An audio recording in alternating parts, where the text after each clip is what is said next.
Ola rapaces, estou moi contento de aportar o meu grande área para esta xornada que queres celebrar no colexio. Mándovos dúas pezas tocadas coa gaita de Marañón, o último gaiteiro da fase antiga da danza, non? Antes de que a danza pasase a ser acompañada por cuarteto de gaitas. Hoxe en día coñecemos unha peza que se toca acompañando a danza, pero realmente, antigamente, cada gaiteiro que tocaba tiña a súa propia peza.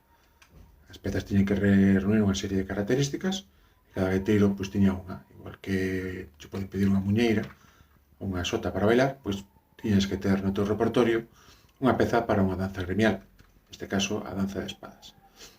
Entón, tendes, por unha banda, un fragmento dunha das danzas antigas recollidas no século XIX e tamén unha muñeira que se tocaba no Morrazo tamén no século XIX.